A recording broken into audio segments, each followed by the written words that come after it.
Enfoques conductista y funcionalista. ¿Qué es el enfoque conductista?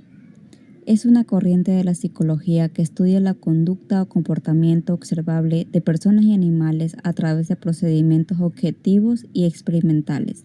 También se lo conoce como conductismo.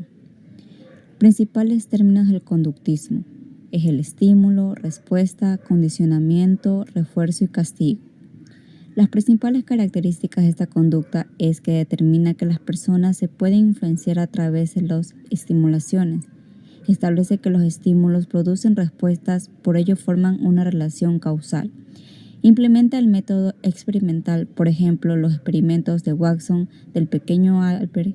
Su objetivo era condicionar a un niño para que temiera a los animales, y otro fue el llamado perro de Pablo, que consistía en tocarle la campana para indicarle que ya estaba su comida. Uno de sus estudios fue la teoría hipodérmica, ya que se basa en el hecho de que los medios de comunicación inyectan información tratada y filtrada, de modo que el contenido presentado es dado por cierto. Tiene 3 características, como son que es unidireccional del mensaje emitido, roles asimétricos, quiere decir que las acciones del emisor de un mensaje producen un estímulo específico. Quien recibe el mensaje lo hace de forma pasiva y tendrá que reaccionar de forma uniforme. Comunicación con un proceso intencional. Los medios de comunicación se desarrollan respondiendo a intereses previamente definidos y que buscan el desarrollo de conductas visibles y mediables. Ejemplo de la aguja hipodérmica fue la transmisión por radio de la Guerra de los Mundos en 1938, y la reacción de pánico en la audiencia fue masiva y sorprendente. ¿Qué es el enfoque funcionalista?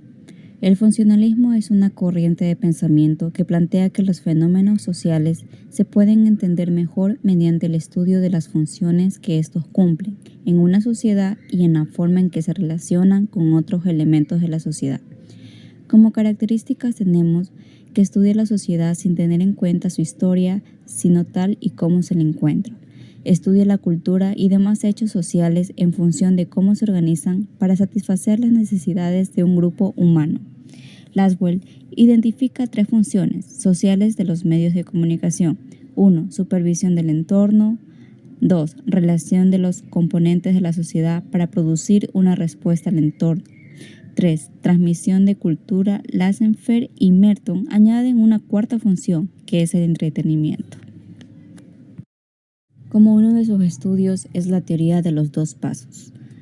La teoría de 2 pasos es una teoría clásica en la década de los 50 y explican que los medios de comunicación, para lograr una mayor efectividad en la audiencia, se basan en los líderes de opinión, ya que hay un intermediario entre el medio de comunicación y la audiencia, y ese intermediario es el líder de opinión.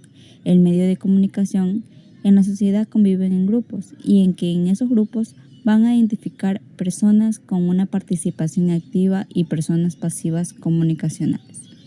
El líder de opinión no tiene que ser un erudito, tiene que ser una persona que tiene influencia que agrade a su grupo. Según Lassenfeld y Katz, plantean que los medios de comunicación son incapaces de transmitir de manera eficaz sus mensajes. Teoría de la agenda setting.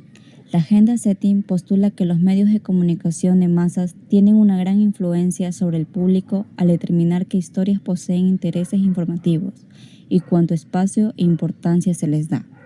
El punto central de esta teoría es la capacidad de la mass media para graduar la importancia de la información que se va a difundir, dándole un orden de prioridad para obtener mayor audiencia, mayor impacto y una determinada conciencia sobre la noticia. Características. 2 premisas fundamentales en esta teoría son: la prensa y la mass media no reflejan la realidad, la filtran y la moldean.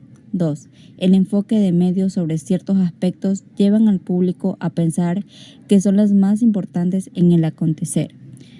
Eligen los temas sobre los que se habla y se discute. ¿Qué hay que pensar y cómo que hay que pensar? Y es un impacto a la audiencia. Reflexión y conclusión. El conductismo nos sirve en la vida diaria, ya que por medio del condicionamiento clásico a los estímulos podemos dar una respuesta, ya sea positiva o negativa. Pero si hay un condicionamiento operativo, se genera un estímulo reforzador que suprima o elimine esa respuesta, ya sea positiva o negativa, en nuestra conducta. Y más que todo en lo educativo y comunicacional, porque nos ayuda a reforzar el interés académico y a tener una conducta eficiente en la sociedad. En conclusión, el funcionalismo y el conductismo son dos teorías psicológicas diferentes que enfrentan el estudio de la mente humana y el comportamiento. El funcionalismo se centra en cómo funcionan los componentes de la mente y su influencia en el comportamiento, mientras que el conductismo se centra en el estudio de la relación entre el estímulo y la respuesta.